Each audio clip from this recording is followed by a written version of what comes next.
Hello friends, welcome to SSC maker. दोस्तों, हमने railway NTPC group D परीक्षा के लिए क्रैश कोर्स स्टार्ट कर दिए हैं और इस क्रैश कोर्स में हम देखेंगे साइंस के प्रीवियस ईयर के क्वेश्चन। देखिए दोस्तों, रेलवे एनटीपीसी ग्रुप डी परीक्षा में लगभग 70 से 80% क्वेश्चन रिपीट करते हैं, यानी प्रीवियस ईयर से पूछे जाते हैं। दोस्तों, अगर आप सारे पेपर तैयार कर लेते हैं तो आपके 70 से 80% क्वेश्चन यहाँ से तैयार हो जाएंगे और मैं आपको बताते चलूँगी कि कौन कौन से क्वेश्चन इंपॉर्टेंट है और कौन कौन से क्वेश्चन ज़्यादा रिपीट होते हैं। दोस्तों, ये एसएससी मेकर के द्वारा स्पेशल ई बुक लॉन्च की गई है जो रेलवे एनटीपीसी ग्रुप डी और अदर एग्जाम्स के लिए बहुत ही अच्छी ई बुक है। और इस ई बुक में दोस्तों आपको 1500 प्लस क्वेश्चंस मिलेंगे जो मोस्ट इंपॉर्टेंट क्वेश्चन है जो हमेशा आपके एग्जाम में पूछे जाते हैं। और इसमें दोस्तों आपको साइंस के 20 सेट, जनरल अवेयरनेस के 20 सेट, जीएस वन लाइनर के 25 सेट, मैथ्स के 110 मोस्ट इंपॉर्टेंट क्वेश्चंस, रीजनिंग के 100 मोस्ट इंपॉर्टेंट क्वेश्चंस जो पूरी तरह से डिटेल वे में सॉल्व किया हुआ है। आपको समझने में मैथ्स रीजनिंग में कहीं पे भी समस्या नहीं होगी। और हम आपको बता दें दोस्तों, इस ई बुक को लेंगे कहाँ से, इसका लिंक नीचे डिस्क्रिप्शन बॉक्स में है, कमेंट बॉक्स में, जिसकी कीमत है मात्र 49 रुपीज़। ये लिमिटेड टाइम के लिए है दोस्तों। ये ई बुक है पीडीएफ नोट्स की तरह, आपके मोबाइल में ही डाउनलोड हो जाएगी। अगर आपको डाउनलोडिंग या पेमेंट से किसी प्रकार की समस्या भी होती है तो ये एसएससी मेकर का कस्टमर केयर नंबर है दोस्तों 7080108555। आप इस नंबर पर कॉल करके बात भी कर सकते हैं। तो ये देखिए क्रैश कोर्स का 55 वीडियो है। तो आइए शुरू करते हैं हमारा पहला क्वेश्चन। हमारा फर्स्ट क्वेश्चन है दोस्तों, विद्युतदर्शी का कार्य क्या है? तो दोस्तों, विद्युत आवेश की उपस्थिति की पहचान करना। ठीक है दोस्तों, विद्युतदर्शी क्या होता है? तो यह एक सरल उपकरण है जिसकी सहायता से किसी वस्तु पर आवेश की उपस्थिति को ज्ञात किया जाता है। ठीक है, जो आवेश होता है दोस्तों उसकी उपस्थिति को पता लगाया जाता है। जब एक आवश्यक जो वस्तु होती है उसकी जो है धात्विक गुंडी उसके संपर्क में लाते हैं तो कुछ आवेश स्वर्ण पत्तियों यानी कि लीव्स पर जो है स्थानांतरण हो जाता है और प्रतिकर्षण के कारण जो है ये पत्तियां फैल जाती है। ये सब किसकी उसमें होता है दोस्तों? तो वह होता है विद्युतदर्शी यानी कि इलेक्ट्रोस्कोप। ओके, हमारा सेकंड क्वेश्चन है दोस्तों, इंपॉर्टेंट क्वेश्चन है। एक एसी जनित्र यानी कि जनरेटर में मुख्यतः क्या होता है? तो वह है आर्मेचर यानी कुंडली, क्षत्रीय चुंबकत्व, स्लिप रिंग और बुशेस यानी कि ये तीनों। ठीक है, सभी तीनों। दोस्तों, क्षेत्र चुंबक क्या होता है? क्षेत्रीय चुंबक यानी फील्ड मैग्नेट। तो एक जनरेटर में 2 ध्रुव होते हैं, एक चुंबक का दक्षिणी ध्रुव और उत्तरी ध्रुव, जो एक समान चुंबकीय क्षेत्र रख सकें। और इनका आकार होता है दोस्तों आयतकार। और एक अति शक्तिशाली नाल के आकार का चुंबक यानी कि एनएस होता है जिसे क्षेत्र चुंबक कहते हैं। फर्स्ट दोस्तों इसमें दिया हुआ है आर्मेचर यानी कुंडली। ये जो है कच्चे लोहे के तांबे पर लिपटी विद्युत रोधी तांबे की कुंडली यानी कि क्या होती है? PQRS। ठीक है, नेक्स्ट दोस्तों क्या है इसमें? सर्पी वलय यानी स्लिप रिंग। ठीक है, ये क्या होती है दोस्तों? कुंडली के सिरे यानी कि A और D को अलग अलग पृथक्कृत धात्विक वलय यानी S1 और S2 से जोड़ दिए जाते हैं और ये वलय जो है कुंडली के घूमने से उसके साथ साथ घूमते हैं। लास्ट हम बात करते हैं दोस्तों ब्रशेस की। ठीक है, तो ये जो है कार्बन या किसी धातु की पत्तियों से बने 2 ब्रश होते हैं जिनका एक सिरा जो होता है यानी कि एक सिरा, ठीक है, तो वलयों को स्पर्श करता है और जो दूसरा सिरा है वो बाहरी परिपथ से समायोजित कर दिया जाता है। याद रखिएगा दोस्तों। नेक्स्ट क्वेश्चन पर चलते हैं। हमारा थर्ड क्वेश्चन है दोस्तों, विद्युत प्रतिरोध मापा जाता है किस में मापा जाता है? तो वह मापा जाता है ओम में। ठीक है दोस्तों, किसी प्रतिरोधक के सिरों के बीच विभवांतर और उससे प्रवाहित विद्युत धारा के अनुपात को जो है उसका विद्युत प्रतिरोध कहते हैं और ये मापा जाता है दोस्तों ओम में। इसकी जो प्रतिलोमीय मात्रा है विद्युत चालकता जिसकी इकाई क्या है? साइमन्स। याद रखिएगा दोस्तों। हमारा फोर्थ क्वेश्चन है दोस्तों, निम्न में से कौन एक विद्युत चुंबक बनाने के लिए सबसे उपयुक्त है? तो वह है दोस्तों मृदु लोहा। ठीक है, विद्युत चुंबक की अगर बात करें इलेक्ट्रोमैग्नेट तो विद्युत धारा जो है उसके प्रभाव से जिस लोहे में चुंबकत्व उत्पन्न होता है दोस्तों वह कहलाती है विद्युत चुंबक। और इसके लिए जो है लोहे पर तार लपेटकर उस तार से विद्युत धारा बहाकर लोहे को चुंबकित किया जा सकता है। और दोस्तों ये जो होता है लोहा, ठीक है, लोहे पर जो है चुंबक रगड़कर लोहे को चुंबकीय किया जा सकता है जो विद्युत चुंबकीय नहीं है। ठीक है, जैसे एक्सपेरिमेंट करते हैं उस टाइम पर। हमारा 5th क्वेश्चन है दोस्तों, दो समान प्रतिरोध को समानांतर क्रम में एक बैटरी के साथ जोड़ा जाता है। जब समान प्रतिरोधों को एक श्रृंखला में जोड़ा जाता है तो परिणामी शक्ति क्या होगी? तो दोस्तों क्या होगी वह? P/4। ओके। हमारा 6th क्वेश्चन है दोस्तों, दो प्रतिरोधक जब श्रेणी क्रम में संयोजित किए जाते हैं तो 50 ओम मान का प्रतिरोध प्रदान करते हैं। जब उन्हें समानांतर क्रम में जोड़ते हैं तो 8 ओम मान का प्रतिरोध प्रदान करते हैं। क्या होता है बताइए फिर? तो दोस्तों वह होगा 10 ओम और 40 ओम। ठीक है, नेक्स्ट क्वेश्चन पर चलते हैं। हमारा 7th क्वेश्चन है दोस्तों, इंपॉर्टेंट क्वेश्चन है।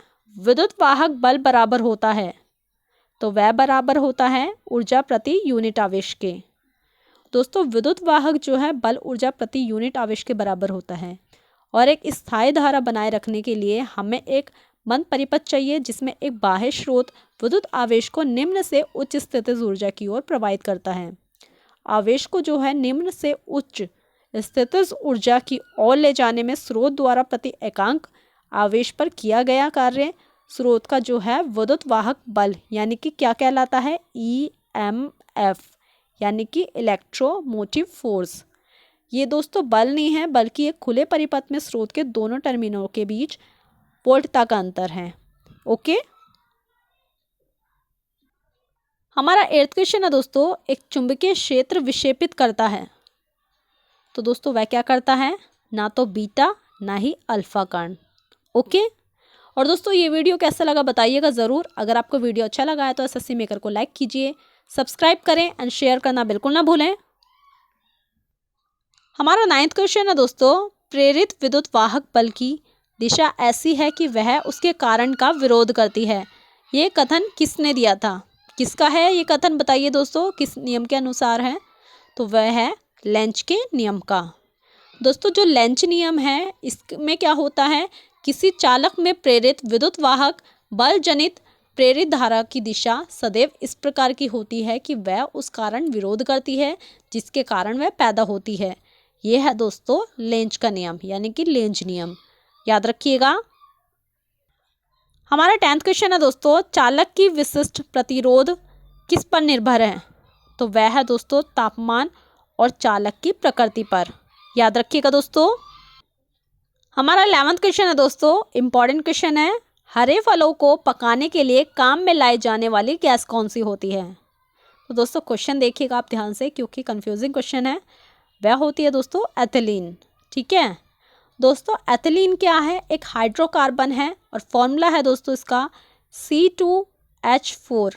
ठीक है, या फिर इसको आप कह सकते हैं H2C बराबर CS2 के। ठीक है दोस्तों, ये जो है रंगहीन ज्वलनशील गैस है जिसकी गंध हल्की मीठी कस्तूरी होती है और रासायनिक उद्योगों में जो है एथिलीन का बहुतायत में उपयोग होता है। ठीक है दोस्तों, इसके अलावा जो दोस्तों एथिलीन है एक सरलतम अल्कीन है और ये असंतृप्त हाइड्रोकार्बन है जिसमें एक कार्बन द्विबंध पाया जाता है। इसकी जो संरचना है दोस्तों क्या है बताइए?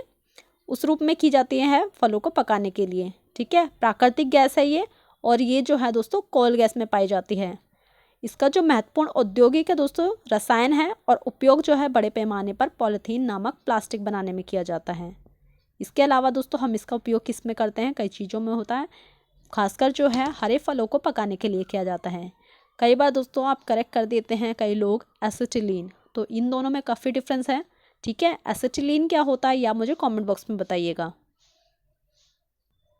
हमारा 12th क्वेश्चन है दोस्तों, हिंगुल किसका अशुद्ध अयस्क है? तो दोस्तों वह है पारे का। ठीक है, हमारा 13 क्वेश्चन है दोस्तों, वृक्षों के समीप या उनके नीचे रात को नहीं सोना चाहिए क्योंकि वृक्ष रात के समय कौन सी गैस छोड़ते हैं बताइए? तो दोस्तों आप जानते ही होंगे वह छोड़ते हैं कार्बन डाइऑक्साइड। ठीक है, इस वजह से रात के टाइम जब वहाँ पे कोई सोता है पेड़ के नीचे तो अक्सर लोग डर जाते हैं क्योंकि दोस्तों रात के टाइम पे जब वृक्ष जो है हवा छोड़ते हैं यानी कि कार्बन डाइऑक्साइड छोड़ते हैं। ठीक है, उनसे जो है शांत माहौल में तेज़ तेज़ साउंड आता है जिससे लगता है कि अलग से घबराहट होती है।